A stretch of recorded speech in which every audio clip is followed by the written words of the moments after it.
Hello and good morning student. আজকে আমরা 554 পাতা 554 পেজ শুরু করছি। মডেল সেট 4 প্রথম প্রশ্ন আসছে। মডেল সেট 4 এর প্রথম প্রশ্ন দেখো, ত্রৈরাশিক পর্বের চক্রবৃদ্ধি সুদের হার। ত্রৈরাশিক পর্বের চক্রবৃদ্ধি সুদের ক্ষেত্রে চক্রবৃদ্ধি সুদ আর সরল সুদ সমান হবে কতদিন? 1 মাস, 2 মাস, 3 মাস, 4 মাস। মেইনলি নিয়ম হচ্ছে সরল সুদ আর চক্রবৃদ্ধি সুদ ততদিনই সমান থাকে একটা টার্নওভার যতদিন। মনে করো সাধারণত চক্রবৃদ্ধি সুদের অঙ্ক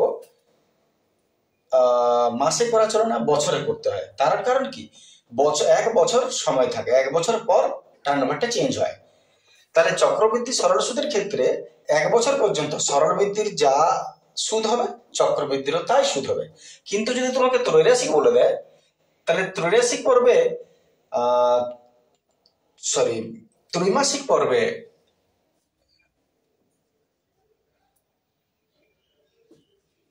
ত্রৈমাসিক পর্বে মানে 3 মাস অন্তর, 3 মাস অন্তর যদি তোমার সুদ ক্যালকুলেট হয়, তাহলে সেক্ষেত্রে 3 মাস পরে কিন্তু চক্রবৃদ্ধি আর সরল সুদটা পার্থক্য হয়ে যাবে। কারণ চক্রবৃদ্ধি সুদে কি হবে, যেটা সুদ আসল ছিল সেইটা আসল হয়ে যাবে চক্রবৃদ্ধি সুদের ক্ষেত্রে। যে জন্য যদি তোমার ত্রৈমাসিক বলে দেয়, তখন কিন্তু এর সুদের পর্ব 3 মাসেই কিন্তু চেঞ্জ হয়ে যাবে, 3 মাস পর্যন্ত এরা সমান থাকবে। দ্বিতীয় প্রশ্ন, 13 minus a root 10 root over 13 minus a root 10 is equal to root 5 plus root 8 plus root 5 হলে এর মান কত?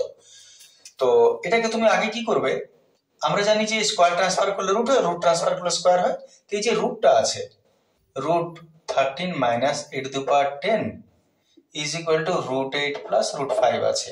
এই রুটটা এদিকে ট্রান্সফার করে দাও, রুটটা যদি এদিকে ট্রান্সফার করে দিই তাহলে কি হবে, স্কয়ার হয়ে যাবে। অতএব 13 মাইনাস a root 10 আছে থাক, এটা a প্লাস b তার হোল স্কয়ারে ভাঙো, a square plus 2ab plus b square. এত লেখার তোমার প্রয়োজন হবে না, তুমি মুখে মনে মনে যত ডাইরেক্ট করে নিতে পারবে।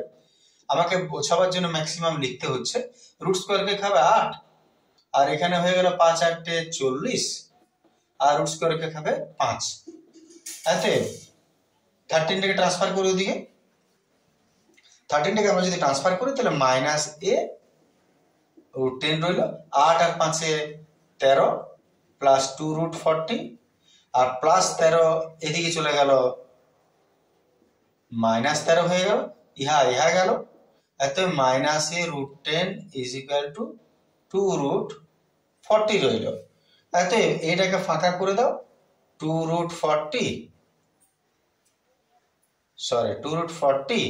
বাই মাইনাস 10 নেমে যাবে, মাইনাসটা তো উড়ে যাবে না, মাইনাস 10 নেমে গেল, এটা রয়ে গেল।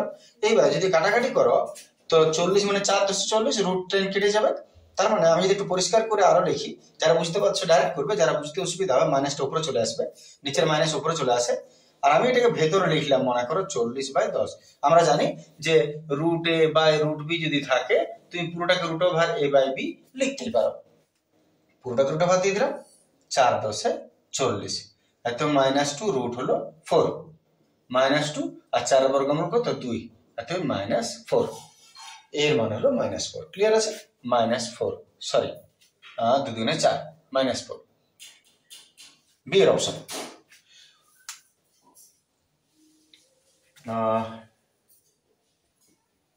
দেখে নাও তাহলে।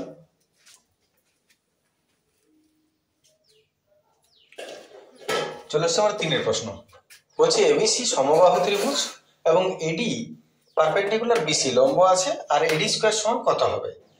তো আমি একটা ছবি করে নিই আগে। এবিসি সমবাহু ত্রিভুজ, সহজ প্রশ্ন বটে। এবিসি সমবাহু ত্রিভুজ, 3টা বাহু সমান, আর এডি লম্ব টানা হয়েছে বিসির উপর, এটা লম্ব। তাহলে প্রশ্ন হচ্ছে এডি স্কয়ার সমান কত হবে? প্রথমত তুমি একটা জিনিস দেখে নাও, যখন একটা সমবাহু ত্রিভুজ এবং এটা যখন তুমি লম্ব টানছো, তার মানে এটা একটা সমকোণী ত্রিভুজ হয়ে গেল। ক্লিয়ার আছে? এটা একটা সমকোণী ত্রিভুজ। যদি সমকোণী ত্রিভুজ হয় তাহলে এটা অতিভুজ বটে, 90 উল্টো। তাহলে অতিভুজ স্কয়ার সমান লম্ব স্কয়ার প্লাস ভূমি স্কয়ার হতেই পারে। আমি একটু বিষয়টা লিখছি। যেহেতু এসি স্কয়ার সমান লম্ব স্কয়ার প্লাস ভূমি স্কোয়ার। দেখে নাও লম্ব স্কোয়ার এসি স্কোয়ার সমান লম্ব স্কোয়ার প্লাস ভূমি স্কোয়ার। ঠিক আছে, বলো তো অতিভুজ স্কোয়ার সমান লম্ব স্কোয়ার প্লাস ভূমি স্কোয়ার। তাহলে আমি লিখছি এসি স্কোয়ার সমান এডি স্কোয়ার প্লাস ডিসি স্কোয়ার। আচ্ছা, এটাকে একটু ট্রান্সফার করছি, এডি স্কোয়ারের মান বার করে নিই, যেহেতু প্রশ্নটা এডি স্কোয়ার বলেছে। তাহলে এডি স্কোয়ার সমান কি হবে, এটা অন্যদিকে চলে যাবে, AC square minus DC square. দেখে নাও এডি স্কোয়ার সমান এটাকে অন্যদিকে ট্রান্সফার করবো, মানে AC square plus minus DC square হবে। এবারে এখানটা আসা যাক, আমরা যেহেতু এটা সমবাহু ত্রিভুজ, তাহলে এবি যা এসি যা বিসিও তা, তাহলে এসি আর বিসি একই জিনিস বটে। অতএব এসির জায়গায় আমি বিসি লিখতেই পারি।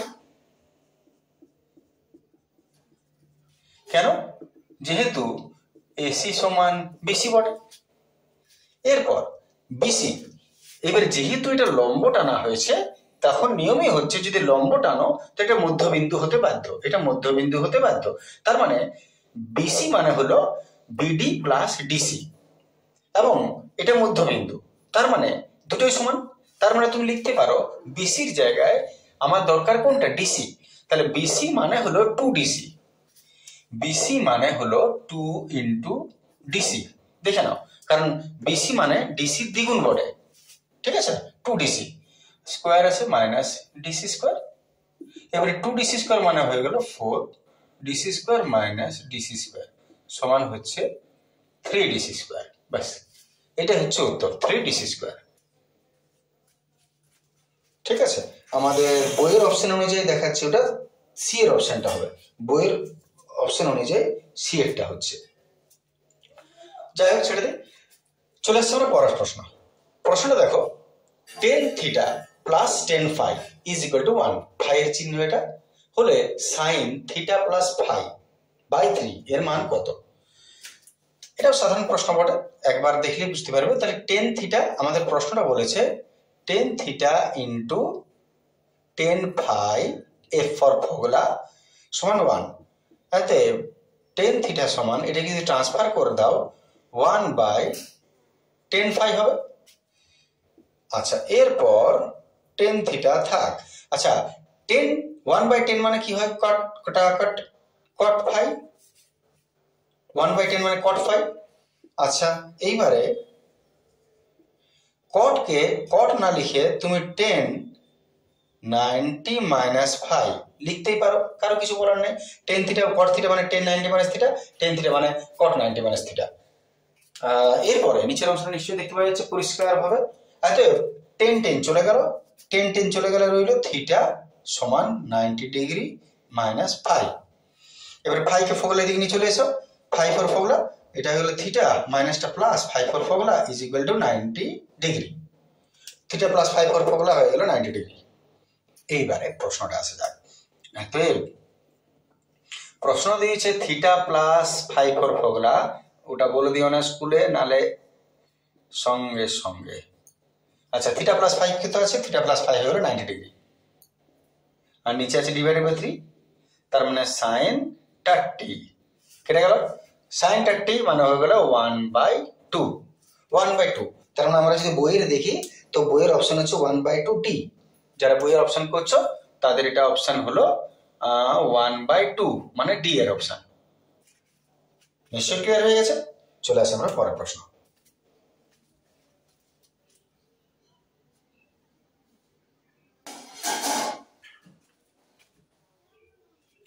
চলে আসছে আমার 5 এর প্রশ্ন। দুটি ঘনকের আয়তনের অনুপাত 8:27 দিয়েছে, তাহলে ঘনক দুটির কর্ণের দৈর্ঘ্য কত? তাহলে ঘনক দুটির আয়তনের অনুপাত দিয়েছে, আয়তন অনুপাত 8:27। এখন দুটো ঘনকের আয়তন অনুপাত, আয়তনকে ভি ধরে নিলাম, তাহলে v1 v2 হচ্ছে v1:v2 হচ্ছে, বা আয়তনের অনুপাত হলো 8:27। এবার এর আয়তনের ফর্মুলা কি হবে, বাহু কিউ ইজটু এর আয়তন বাহু কিউ সমান 8:27। আচ্ছা, বাহু কিউব, একটা বাহু 1 বাহু 2 দিয়ে দিলাম দুজনের, তাহলে বাহু 1 কিউব বাই বাহু 2 কিউব সমান 8/27। তোমার এত লিখার আবশ্যক নয়, তুমি শুধুমাত্র বিষয়টা বুঝো। এবারে দুটো কিউব ট্রান্সফার করে দেবে একসঙ্গে, আমরা একটা কিউব এর ঘাড়ে একটা কিউবের ঘাড়ে এরকম ভাবে ট্রান্সফার করতে পারি না, মাথায় রাখবে। যদি ট্রান্সফার করতে হয় দুটোকে ট্রান্সফার করতে হবে। তো আমরা এক কাজ করছি, ট্রান্সফার না করে আমরা এদিকেও কিউব করে দিচ্ছি। তাহলে এটাকে কিউব করো, এটাও কিউব করো। 8-এর কিউব কত হবে 3, আর 27-এর কিউব হবে সরি 8-এর কিউব হবে 2, 27-এর কিউব হবে 3। তাহলে কিউব কিউব চলে গেল, এতে বাহু 1 বাই বাহু 2 কিউব গুলো চলে গেল, সমান রইল আসলে 2/3। এবারে যদি আমরা আলাদা করে নিই এটাকে, তাহলে কত হবে? যদি আমরা আলাদা করে নিই এটাকে, তাহলে এক কাজ করো, এটা থাক। এবারে কর্ণের অনুপাত চাইছে, ঘনক দুটার কর্ণের অনুপাত। কর্ণের অনুপাতের ফর্মুলা কি? অতএব তাদের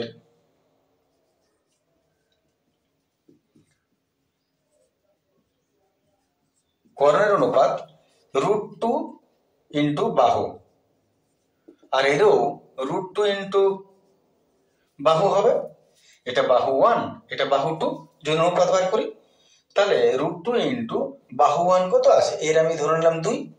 যদিও তুমি যদি ধ্রুবক আলাদা করো, অনুপাত আলাদা করো, তাহলে একটা ধ্রুব রাশি গুণ করতে হয়, যেমন 2কে 3কে, যদি সত্যিকারের নিয়মে আসো। আর যদি এমসিকিউ প্রশ্ন হয় তাহলে তো অত দরকার হচ্ছে না, ডাইরেক্ট 2 বসিয়ে দাও। আর এটা হয়ে গেল √3 ইন্টু বাহু 2 কত বটে 3। বা একটাকে ধ্রুবক রাশি গুণ করে দাও, অভ্যাস থাকাই ভালো, আবার বলে আবশ্যক নয়। তাহলে এটা হলো 2, এটা হলো 3, বা 2কে 3কে। এবারে কাটাকাটি করো, কেও কেও গেল, √3 গেল, 2:3। কর্ণ অনুপাত কত হলো? 2:3। তার মানে অপশন হয়ে গেল তোমার 2:3, বি এর অপশনটা। এটা বি এর অপশনটা ক্লিয়ার হচ্ছে। চলে আসছে পরেরটা। এগুলো মধ্যমা বার করতে বলেছে। মধ্যমা আমরা জানি ঊর্ধ্বক্রমে সাজাতে হয়। প্রথমত মধ্যমা বার করতে গেলে ছোট থেকে বড় সাজিয়ে নিতে হয়। যদি ছোট থেকে বড় সাজাই, ঊর্ধ্বক্রমে সাজাবো,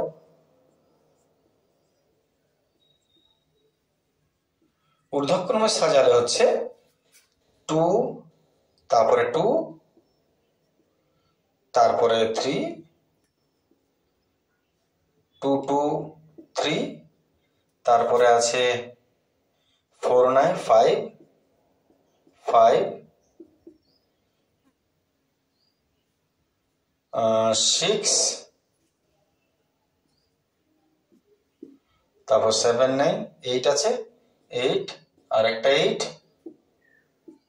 তারপর 9 আছে। আশা করি সবই হয়ে গেছে। 1 2 3 4 5 6 7 8 9, 1 2 3 4 5 6 7 8 9 লিখে নিলে সবগুলো। এবারে তুমি দেখে নাও যুগ্ম না অযুগ্ম। 9টা আছে মানে এটা অযুগ্ম, এটা অযুগ্ম। এবারে অযুগ্ম ফর্মুলা কি? অযুগ্মর মধ্যমার ফর্মুলা হচ্ছে n+1/2, আর যুগ্ম তো 1/2 জানোই তোমরা ওটা। তাহলে অযুগ্মর n কটা? n হলো 9টা সংখ্যা। কটা সংখ্যা? 9টা সংখ্যা। তাহলে 9+1/2 জোড়া সংখ্যা, এর জায়গাটা। তার মানে কত হলো? 10/2। তার মানে কত হলো? 5। 5, তার মানে মধ্যমা 5 নয়। যদি এটা 5 হয়, 5 নম্বরে কে আছে? 5 নম্বর আছে প্রশ্নটা দেখে না, 1 2 3 4 5, এটা 5। এটা দেখলে তো হবে না, 5 নম্বর, 5 নম্বরে যে আছে, অর্থাৎ মধ্যমা হচ্ছে 5। 5 মানে যেটা অপশন হচ্ছে তোমার ডি এর অপশনটা। আশা করি ক্লিয়ার হয়ে গেছে। বেশ,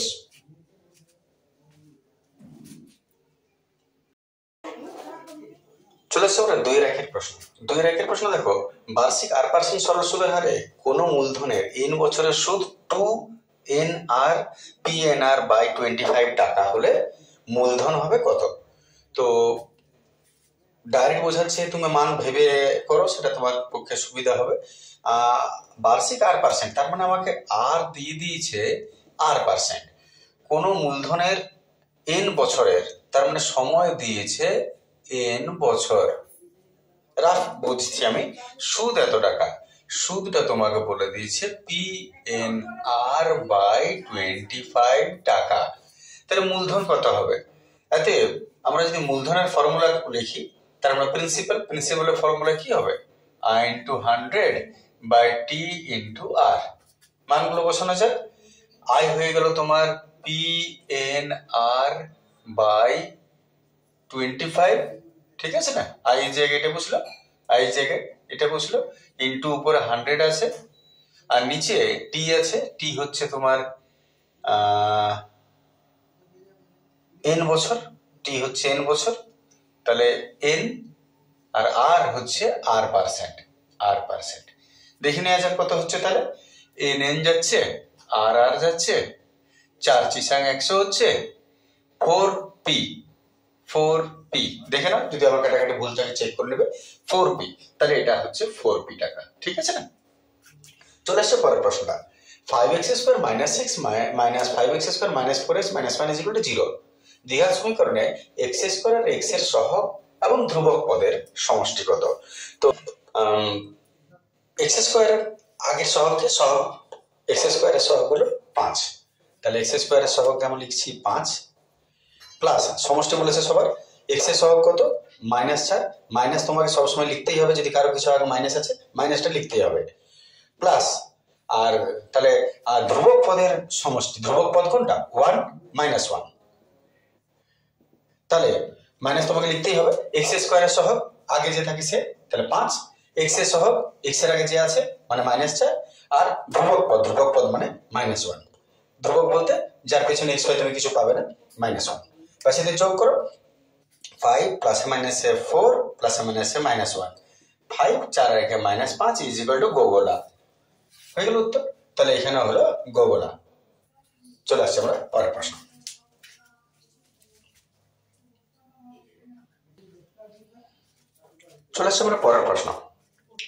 একটা বলছে ও কেন্দ্রীয় বৃত্তে এবি ব্যাস, সি বৃত্তের উপরিস্থিত একটা বিন্দু, এসি 3 সেমি, বিসি 4 সেমি হলে এবির মান কত? প্রথমত ছবি ছাড়া তুমি বুঝতে পারবে না কিছু। ও কেন্দ্রীয় বৃত্ত, একটা বৃত্ত অঙ্কন করে নিলাম,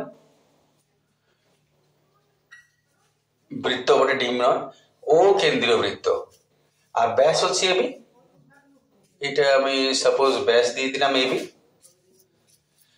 এবার বলছে সি বৃত্তের উপরিস্থিত একটা বিন্দু, সি মনে করো এইখানে একটা বিন্দু। এবারে এসি 3, এসি কে যোগ করো,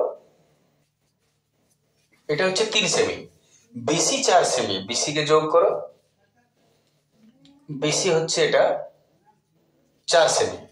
তাহলে এবি সমান কত? এবি সমান কত কি করে বার করবে? প্রথমত একটা অনুসিদ্ধান্ত জানলেই তোমার হলো যে যে কোনো ব্যাস যখনই টেনেছো তার মানে এটা অর্ধবৃত্তস্থ কোণ। ঠিক আছে, ব্যাস থেকে যে কোণটাই উঠবে সেটা অর্ধবৃত্তস্থ কোণ। অর্ধবৃত্তের উপর কোণ, অর্ধবৃত্তস্থ কোণ সব সময় সমকোণ হয়, তোমরা উপপাদ্য করেছো। তাহলে অর্ধবৃত্তস্থ কোণ যদি সমকোণ হয় তার মানে এইটা তোমার 90 ডিগ্রি হবে। এবার 90 ডিগ্রি যদি হয় তার মানে এই ত্রিভুজটা একটা সমকোণী ত্রিভুজ বটে। এবার যদি সমকোণী ত্রিভুজ হয় তাহলে সমকোণের উল্টো এটা অতিভুজ বটে।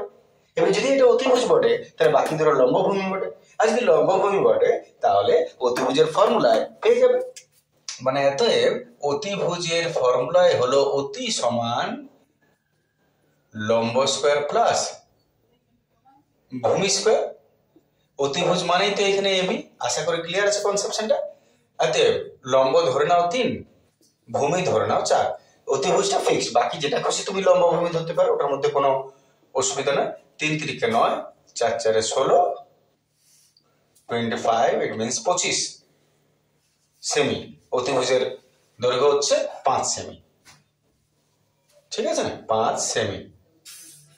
ক্লিয়ার? চলে আসছে পরের প্রশ্ন। sec θ = xy হলে আর x not = y, xy কখনো সমান হবে না, তাহলে x y এর মধ্যে কে বড়? তো তুমি একটা জিনিস ভেবে নাও, sec θ তোমাকে দিয়েছে, তোমাকে বলছে sec θ। আচ্ছা, তুমি যদি সাইন কসটা ভাবো তাহলে কসের উল্টো sec বটে, তাহলে সাইন এটা, কস এটা। কস মানে হচ্ছে ভূমি বাই অতিভুজ, তাহলে sec কি হবে? অতিভুজ বাই ভূমি। তাহলে sec θ মানে হলো অতিভুজ বাই ভূমি সমান কত আছে? x বাই y, ওইটা sec সমান। এইবার তুমি লক্ষ্য করো, অতিভুজ হলো x, ভূমি হলো y।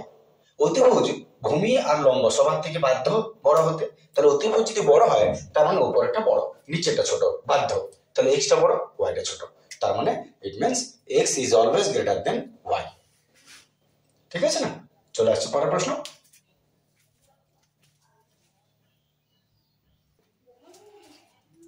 চলে আসছে আমরা পরের প্রশ্ন।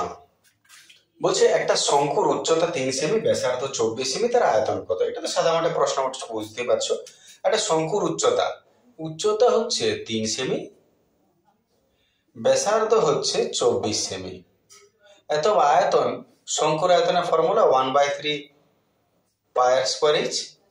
তাহলে 1/3 পাই আর স্কোয়ার, আর হয়ে গেল 24 স্কোয়ার ইন্টু এইচ হয়ে গেল 3। তাহলে 1/3, 3 কেটে গেল, 24 24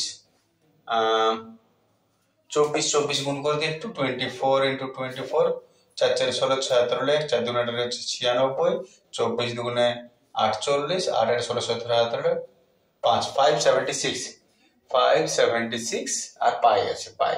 বা তুমি ভিগে আরো গুণ ভাগ করে দাও জলের মতো করে, এটা ভলিউম বটে ভি, ব্যাস এত।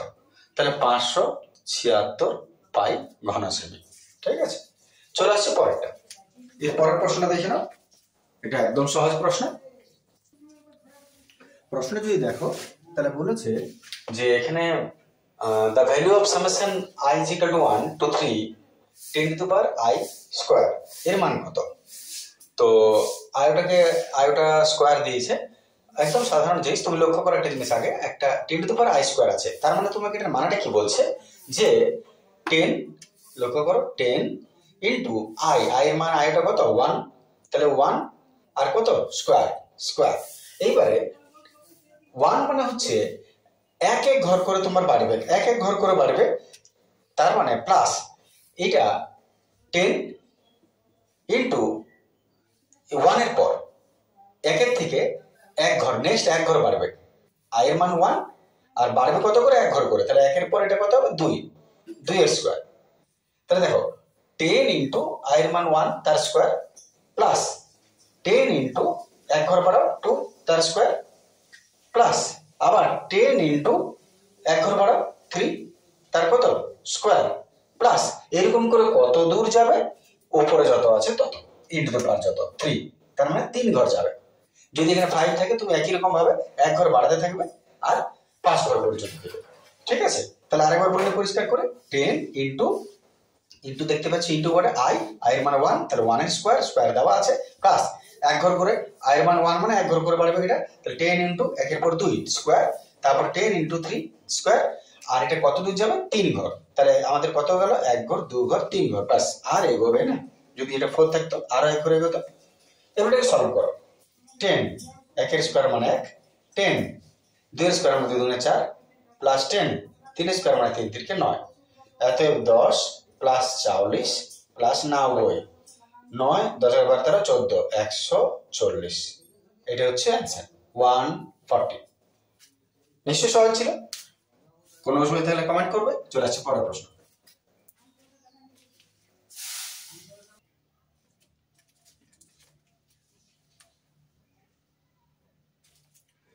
চলে আসছে আমরা 3-এর প্রশ্ন। 3-এর সত্য মিথ্যা লক্ষ্য করো। কয়েন নিয়ে যাওয়া পরীক্ষায় টস করে দিতে পারো ইজিলি, আর না হলে একটু কষ্ট করতে হবে। প্রথম প্রশ্ন বলছে এ আর বি মূলধনের অনুপাত 11:9 আর তাদের প্রাপ্য লাভের পার্থক্য 10%, সত্য না মিথ্যা? তো একটু হিসাব করে দেখা যাক, এ আর বি মূলধনের অনুপাত। আমি এটাকে এখান থেকে শুরু করছি, অ্যান্সারটা, অ্যান্সার বোর্ড এখান থেকে আছে।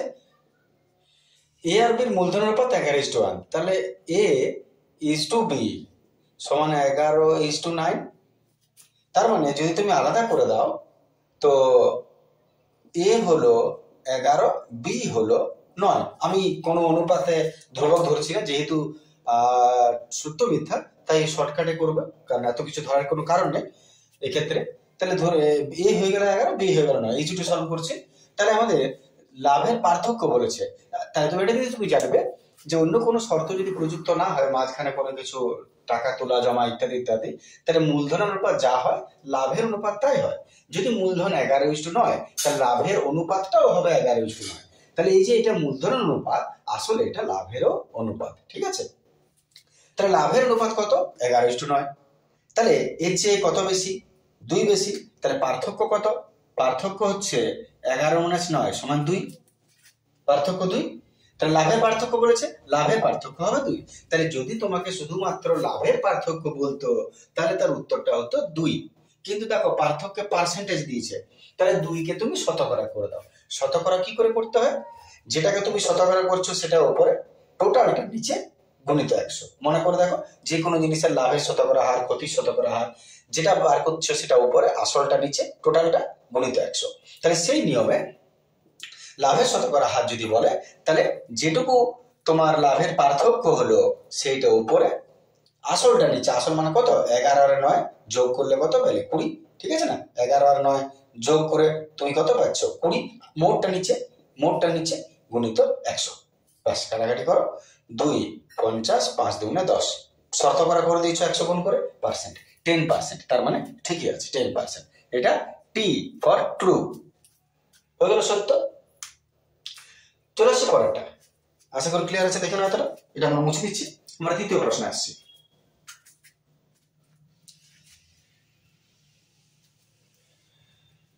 2 নম্বর প্রশ্ন যেটা বলছে, এক্স ওয়াই এর সঙ্গে ব্যস্ত ভেদে আছে। এক্স ওয়াই এর সঙ্গে ব্যস্ত ভেদে আছে, ভালো জিনিস। আর ওয়াই জেড এর সঙ্গে ব্যস্ত ভেদে আছে, তাহলে ওয়াই জেড এর সঙ্গে ব্যস্ত ভেদে আছে, ভালো জিনিস। তাহলে প্রশ্নটা বলছে এক্স আর জেড এর মধ্যে সরল সম্পর্ক দেখা যায়। তাহলে এক্স আর জেড এর মধ্যে সরল সম্পর্ক আছে কিনা, তাহলে আমরা কি করব, এক্স ভ্যারাইসিস তুলে দিলাম সমান কে 1/y k1, আর এটা যদি তুমি ভ্যারাইসিস তুলে দাও k2 1/z, স্বাভাবিক। অতএব x সমান k1, k1 A k1 by y। আচ্ছা, এখানে k1 টা থাক, আর y এর জায়গায় y এর মানটা বসিয়ে দাও। কোনটা, y এর মান কত, k2/z। তাহলে y এর জায়গায় y না লিখে আমি কত লিখবো, k2 ইন্টু 1/z, ঠিক আছে না? আচ্ছা, এটাকে একটু ক্লিয়ার করুন না, k2/z, k2/z। তাহলে এটাকে আমি একটু ক্লিয়ার করে নিই। তাহলে এটাকে আমি লিখলাম k2/z, y এর জায়গায়, বুঝতে পারছো কথাটা, k1 তো আছে, আর y এর জায়গায় y এর মানটা এখানে যা পেলে সেটা লিখে নিলে বাস। এবারে শেষ কাজ করো, এত এটা সমান এটা তো, তাহলে একটু শেষ কাজ করি। এত জায়গাটা একটু কনজেস্টেড আছে, একটু ঠিক করে নেবে তোমরা। k1/k2/z, এটা দাঁড়ানো, এটা সমান এটা। এবারে নিচেটা কি উল্টে চলে আসে, এত এক্স সমান k1/k2, আর জেডটা কি হবে, উপরে চলে আসে উল্টে, নিচেটা উল্টে উপরে চলে আসে। এত এক্স সমান আর ধ্রুবক থাকলে কি হয়, ভ্যারাইসিস জেড। এবার লক্ষ্য করো, এক্স আর জেড এর মধ্যে কি সম্পর্ক আছে, পরিষ্কার দেখতে পাচ্ছ, এক্স আর জেড এর মধ্যে সরল সম্পর্ক আছে। আর প্রশ্ন তোমাকে কি বলেছে, এক্স আর জেড এর মধ্যে সরল সম্পর্ক থাকবে, তার মানে ইহা সত্য, টি ফর টোটকা। ক্লিয়ার আছে? দেখে নাও, চলে আসছে আমরা পরের প্রশ্ন। প্রয়োজনে স্ক্রিনশট নিয়ে নেবে, আমি ওই জায়গায় পরিষ্কার করে দিচ্ছি। চলে আসে 3 নম্বর প্রশ্ন।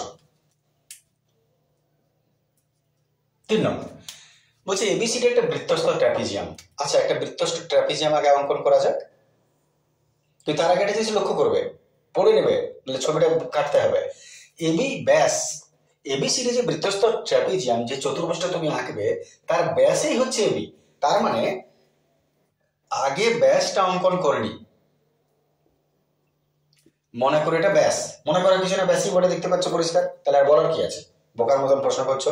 তাহলে এবি ব্যাস, তাহলে এবি বৃত্তের ব্যাস, আর এবিসিডি বৃত্তস্থ ট্রাপিজিয়াম। তাহলে বৃত্তস্থ ট্রাপিজিয়ামটা ট্রাপিজিয়াম জ্যাম খেয়েছ এবিসিডি। তাহলে এবি, এটা একটু দেখতে খারাপ লাগছে, ট্রাপিজিয়াম সবসময় উপরটা সমান্তরালেই হবে, ওটা বেশি সুন্দর লাগে। তো এখানে একটা পয়েন্ট দিয়ে দিলাম, খুব সুন্দর। তাহলে A B C D, clear, বৃত্তস্থ ট্রাপিজিয়াম।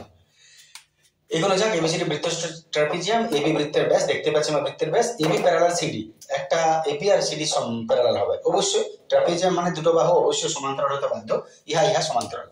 এবারে বিসিডি বলেছে 110, বিসিডি কে ইন্ডিকেট করো, কোথায় আছে, বিসিডি কে ইন্ডিকেট করো, বিসিডি, ইহা 110 হইবে, বিসিডি 110। তাহা হইলে বিডিসি 30 ডিগ্রি হবে। বিডিসি কোথায় আছে দেখো,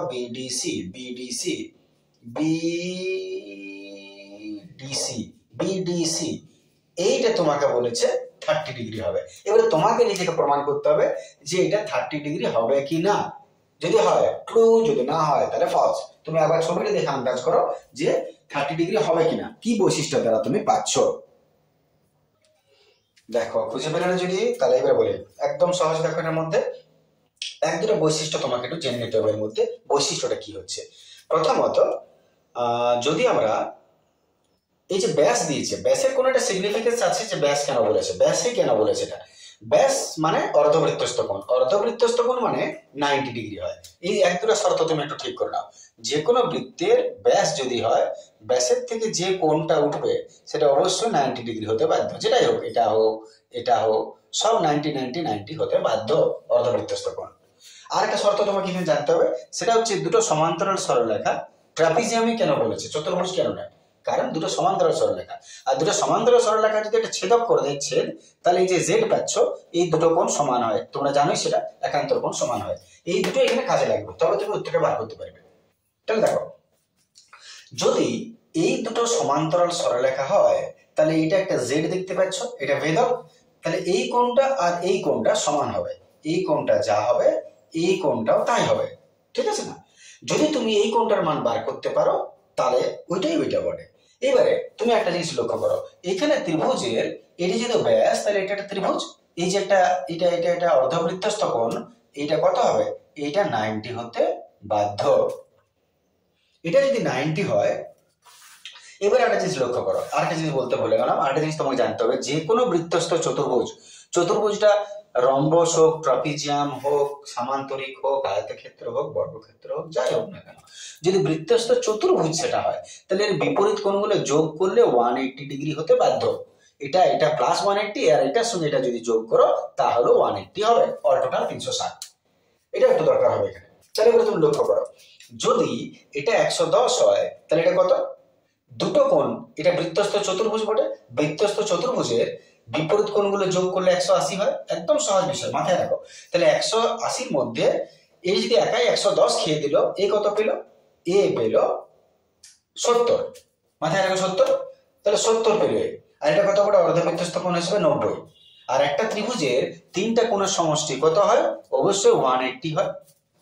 তাহলে যদি সেটা হয়, তাহলে 90 আর 70, 9 আর 7 16, 160 তো খেয়ে দিল এরা। এই কত রইল? 20।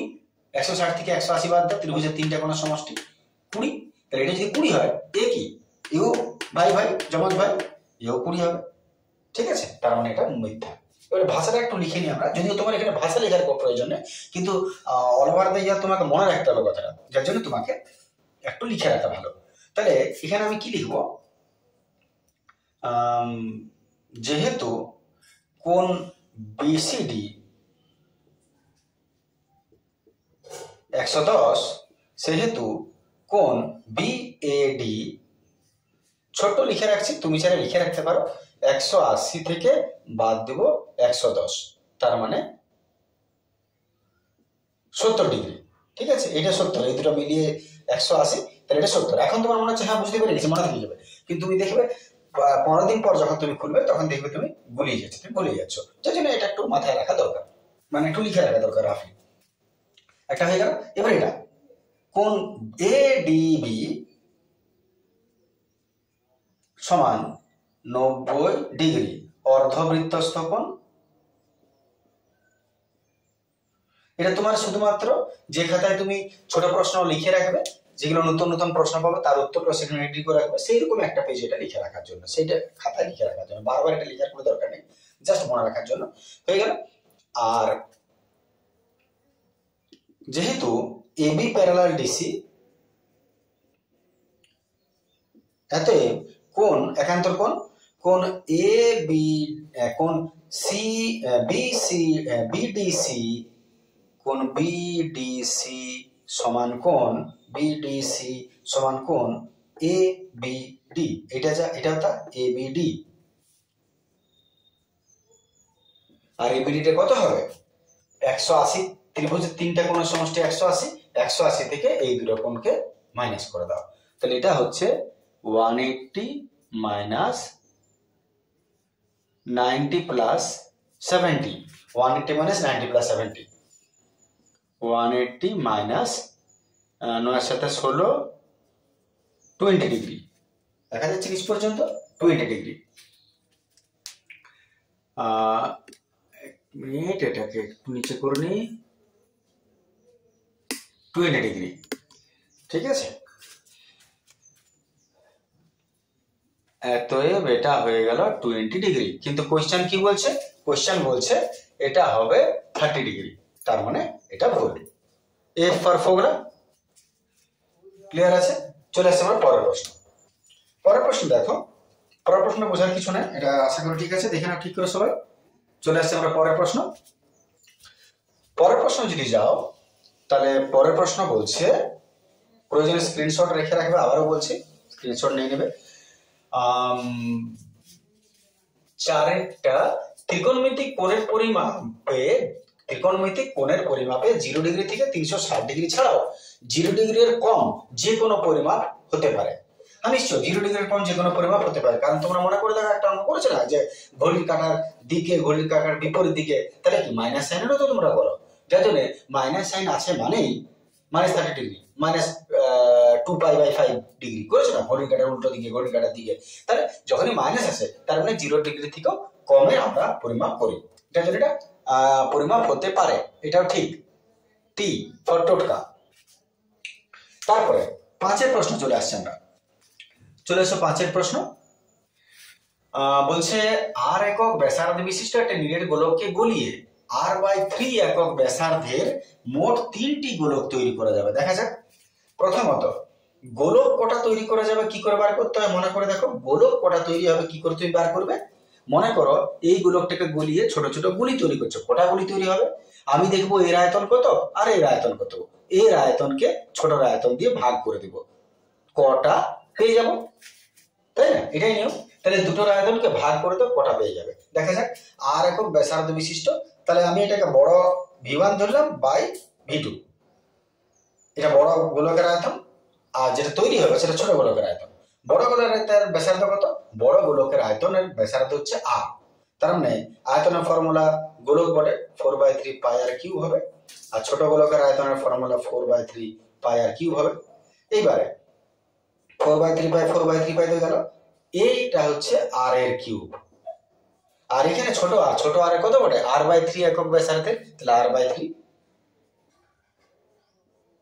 এটারও কিউব করে দিলে, ঠিক আছে না? বড় গোলক বাই ছোট গোলকের আয়তন চলছে, এটা তো কেটেই গেল, ধরালক্ষণ ছিল সঙ্গীত। এবারে এটা r³ আর নিচে এটা r³ বাই 3 × 3 = 27।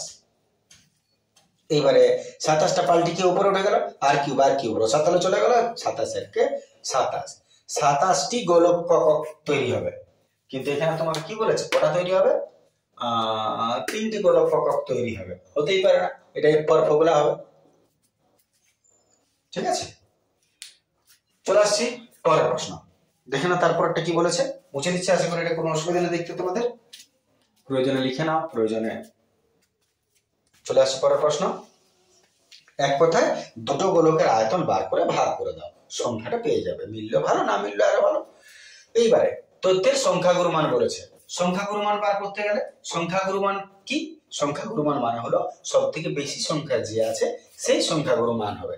তাহলে আমরা 2 কোটা আছে দেখে নিচ্ছি, 2 আছে 1টা 2টা 3টা 4টা, 2 আছে 4টি। 5 কোটা আছে দেখো না, 1টা 2টা 3টা 4টা, 5ও আছে 4টি।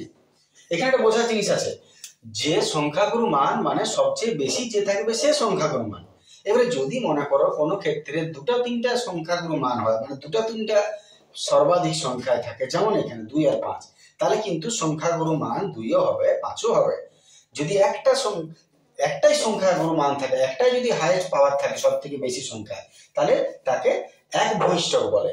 যদি দুটো বেশি থাকে তাহলে দ্বিভূমিষ্ঠক বলে, 3টা তাহলে ত্রিভূমিষ্ঠক বলে, এরকম আর কি, বা এক সংখ্যাগুরু মান দ্বি সংখ্যাগুরু মান। তাহলে এখানে সংখ্যাগুরু মান দুটো আছে, তাই এখানে দ্বি সংখ্যাগুরু মান বটে এরা, যার জন্য সংখ্যাগুরু মান 2ও হবে, সংখ্যাগুরু মান 5ও হবে। ঠিক আছে না? তাহলে এটা যেহেতু সংখ্যাগুরু মান 2, তাহলে নিশ্চয়ই 2ও সংখ্যাগুরু মান বটে।